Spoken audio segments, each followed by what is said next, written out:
Hello, this is Lee on PublicLee speaking, and in this video I'll be reviewing the video game Left 4 Dead. So, Left 4 Dead is a 4-player zombie survival co-op first-person shooter. What this means is that you play with 3 other people as a band of 4 survivors trying to make it across zombie-infested terrain to make it to a place where you can secure transportation to escape to a safe zone, and you do so from a first-person perspective from which you shoot things, usually zombies. Now, you play as the same 4 iconic characters in every campaign, meaning that everyone has to pick one person to play as, but this is done so you won't shoot your teammates because they look unfamiliar to you, so your mind goes, zombie! The first character is Bill, the curmudgeon Vietnam vet who's gruff but is really trying to protect everyone. Second is Lewis, the black office worker who's the everyman character and tries to be funny when he's not going, holy fuck, zombies! Then there's Zoe, the genre-savvy college co-ed who loves horror movies but is by no means helpless. And finally is Francis, the biker who calls the zombies vampires and hates everything, except for vests. As for the other characters, well, they're kinda hard to miss, because they're the zombies. The zombies are not your slow, meandering Romero zombies, as these zombies would make a game suited for cold calculation, planning, and resource management, instead of the hot-blooded shoot-'em action game the designers wanted. These zombies are fast, these zombies are angry, and these zombies will fuck you up if you're not careful. The only reason their characters survive as long as they do is the fact that they're all immune to the zombie plague. So there are tons of them, and they take only a few shots to go down, with headshots being instantly fatal. However, what they lack in strength and toughness, they make up for in numbers, being a living tidal wave of undeath, which will overwhelm you without help. And while these zombies might be unmanageable alone, that's where the co-op comes in. One of the things that makes this game great is the fact that it's 4-person cooperative play, either via landline or the internet. This means that if one person gets overwhelmed, the 3 others can help them, and that you can pick different weapons to make up for individual weaknesses, and you can have strategy and tactics, which are something that is severely lacking in single-person shooters. To combat this, however, there are a group of zombies named the Special Infected. These are zombies that have mutated into things that are adept at taking down solitary survivors. The first class of Special Infected is the Hunter. All Special Infected make noise to tell the survivors that they're near, and the Hunters growl. Hunter's special ability is that they pounce, jumping between 10 to 50 feet, and will knock down a survivor, ripping into them as the survivor helplessly tries to push them off. They can only be dislodged by another player, either shoving them off or killing the hunter. The second class is the Smoker. These guys have tongues that would make Gene Simmons self-conscious, and use them to wrap around survivors' necks, dragging them away from the group while choking them in the process, possibly dragging them through fire, zombies, or off the tops of buildings. They're called smokers because they cough as they move, and they exude toxic fumes that rise from their corpse when they die, causing the screen to get hazy and survivors to cough if they get too close. The third, and most disgusting of the Special Infected, is the Boomer. The Boomer's a fat guy that, I shit you not, vomits on you. Boomer vomit is zombie catnip, and every person that is covered will have their screens turn green and blurry and have a small zombie horde rush in to kill them, and only them. They also explode upon death, covering anything near them in bile, causing a common tactic to be to get close to their survivors, get shot, and get them all covered in boomer bile. The fourth, and thankfully rarest of the Special Infected, is the Tank. The Tank is a zombie on steroids. Literally. The Tank is a walking mass of muscle that will beat you to death, and due to its ridiculous muscle mass, they can soak up a lot of damage, making them ridiculously impossible to kill one-on-one. Luckily, they're almost always alone, unless you happen to be particularly unlucky. The last Special Infected is the Witch, who is completely different than the others. This is due to the fact that she doesn't want to kill you. However, despite their waif-like appearance, they will kill you in one hit. They normally just sort of sit in a corner and cry, sounding quite sad actually, an effect ruined by the over-the-top, oh my god, spooky music! However, if you fire a gun near her, walk into her, shine a light on her, or even look at her for too long, you will startle her, and she will kill you. However, this does not mean you're out of the game, as the health system in Left 4 Dead is kinda weird.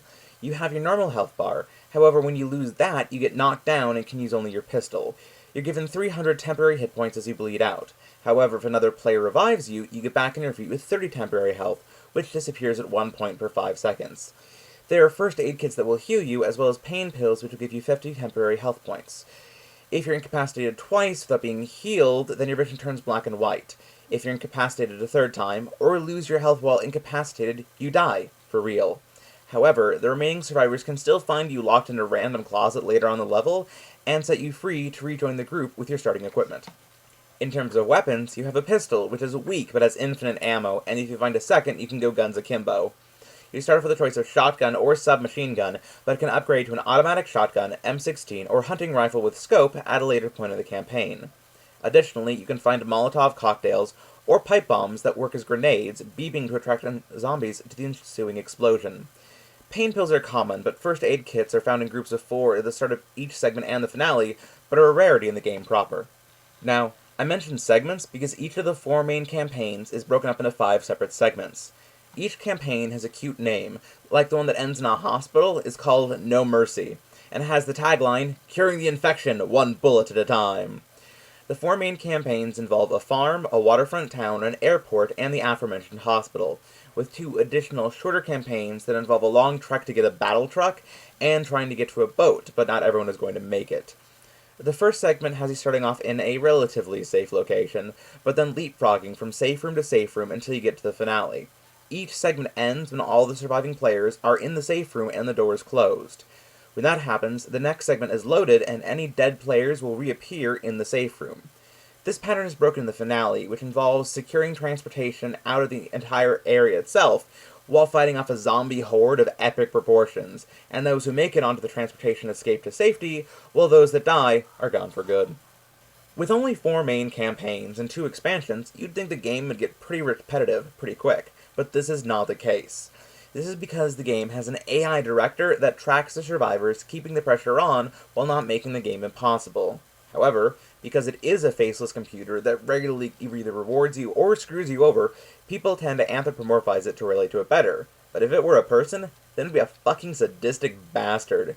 Because of this, item placement, enemy location, even parts of some levels are constantly changed to throw you off, and if the director doesn't think you're moving fast enough, it'll spawn a mini-horde to punish you, promoting a run-and-gun style of play, instead of one of cold, calm calculation.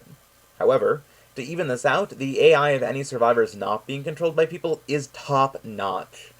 Normally having AI allies is less partnership and more babysitting, but these AIs are relatively glitch-free and actually are better shots than some players, although their inhumanity does quash many tactical possibilities. I mentioned the cooperative play before, but it deserves special mention because this is what makes the game so fun, and on some level rewarding. Single-player campaigns are okay, and good for exploring new areas, but they're not great.